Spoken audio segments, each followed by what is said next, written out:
जनूबी अफ्रीका का छोटा सा मुल्क बोत्सवाना मौशी एतबार से एक मुनज़्ज़म और मुस्तहकम मुल्क है। अगर हमारी हुकूमतें अफ्रीका की तरफ तवज्जो करें तो इससे पाकिस्तान को खातिर खा कामयाबियाँ मिल सकती हैं। इन ख्यालात का इजहार बोत्सवाना में मुकीम मारूफ पाकिस्तानी बैंकर और माहिर मुआशियात अहमद मंसूर सदीकी ने दुनिया न्यूज़ से गुफ्तगू करते हुए किया। उनका मज़ीद क्या कहना था, शाहिद चौहान बताएंगे। यहाँ की मारूफ पाकिस्तानी शख्सियत जो कि यहाँ पे पाकिस्तान एसोसिएशन के बानियों में से बानी हैं, जिन्होंने पाकिस्तानी कम्युनिटी को यहाँ पे एक्टिव किया, अहमद मंसूर सदीकी साहब मेरे साथ मौजूद हैं। आइए उनसे बात करते हैं। बहुत बहुत शुक्रिया आपकी यहाँ तशरीफ़ आवरी का। मुझे बोत्सवाना में कोई 35 साल से ऊपर हो गया है थोड़ा सा। तो मैं यहाँ BCCI बैंक के साथ आया था as a regional manager for automation. और जब वो BCCI बैंक 91 में जब बंद हुआ उसके बाद मैं बोत्सवाना में ही रह गया और बोत्सवाना में रह के मैंने कुछ कारोबार वगैरह शुरू किया। तो उसके बाद से आगे बढ़ते चले गए।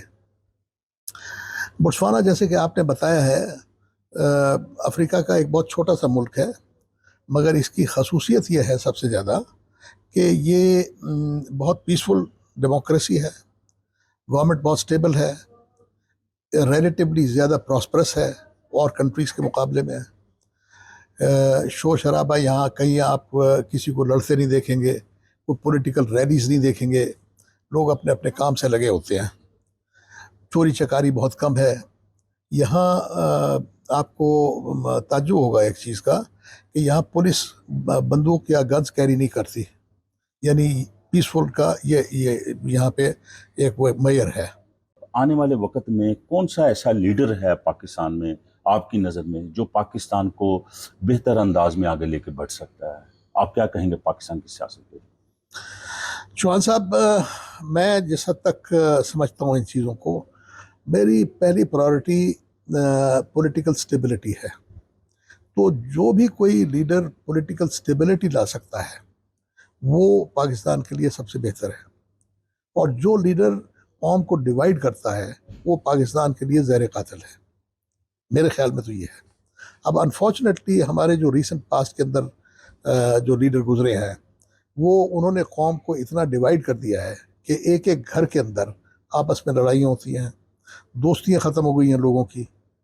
यानी हमारी इल्म के अंदर है कि मेरे अपने पर्सनल दोस्त जो हैं वो साथ छोड़ गए हैं, यानी जिनके साथ रोज़ाना का उठना बैठना होता था और वो अब उनकी महीनों मुलाकात नहीं होती, ना टेलीफोन पे बात होती है। तो ये डिवीज़न जो है ये पाकिस्तान के रगों में भी बैठ गई है, हर फैमिली के अंदर इतना ज़्यादा हो गया है। तो ये सबसे बड़ा ज़हर कातिल ये है। तो ऐसे लीडर जो पाकिस्तान को डिवाइड करें, जो पाकिस्तान के एस्टेब्लिश्ड इंस्टीट्यूशंस को डिस्ट्रॉय करें, वो लीडर तो मेरी नज़र में वो लीडर तो एक्सेप्टेबल नहीं है। तो हमारे यहाँ चॉइस सिर्फ 3 लीडर्स की है जो ऊपर आ सकते हैं। उसमें इमरान खान है, उसमें नवाज शरीफ है, उसमें जरदारी साहब हैं। अब इन तीनों लीडर्स के अंदर तीनों बड़े काबिल एहतराम है हमारे लिए, उनकी मैसिव फॉलोइंग है उनकी। मगर मेरे ख्याल में अगर मैं उसको डिसाइड करूँगा तो वो मैं ये देखूँगा कि पास्ट परफॉर्मेंस क्या रही है। हमारे प्राइम मिनिस्टर जब बनते हैं तो प्राइम मिनिस्टर्स को इतना डिस्टेबलाइज करके रखा जाता है कि उनकी 50% या उससे ज़्यादा तवज्जो सिर्फ अपनी सीट बचाने पे होती है, और ये हर प्राइम मिनिस्टर के साथ अनफॉर्चुनेटली रहा है। मगर इस वक्त अगर आप पूछेंगे तो बेहतरीन choice for the time being Nawaz Sharif है। कितना परफॉर्म कर पाएंगे? क्या वो 30%, 40%, 50% परफॉर्म कर पाएंगे जो उनसे एक्सपेक्टेड है? कि अगर उनके मुकाबले में जरदारी साहब को ले आए तो जरदारी साहब के पास की 5 साल की परफॉर्मेंस जो है रीसेंट पास्ट की वो सबके सामने है।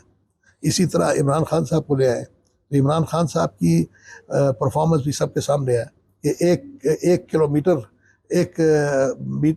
किलोमीटर रोड भी ऐड नहीं कर सके, कहीं कोई स्कूल दिखाने के लिए नहीं है, कोई अस्पताल बना कर दिखाने के लिए नहीं है। तो वो कर्जे लेके तो मुल्क चलाया जा सकता, मगर कब तक? जी, सिद्दीकी साहब का कहना था कि पाकिस्तान और बोत्सवाना के दरमियान तजारत को फ़रोग देने के लिए हमारा हाई कमीशन और जो हमारी फॉरेन मिनिस्ट्री है उनकी तवज्जो बहुत ज़रूरी है। बोत्सवाना में पाकिस्तानी कौंसलेट का होना बहुत ज़रूरी है, जिससे पाकिस्तानी कम्युनिटी के भी मसाइल हल होंगे, जिससे पाकिस्तान की तजारत में भी इजाफा होगा। शाहिद चौहान, दुनिया न्यूज़, बोत्सवाना, अफ्रीका रीजन।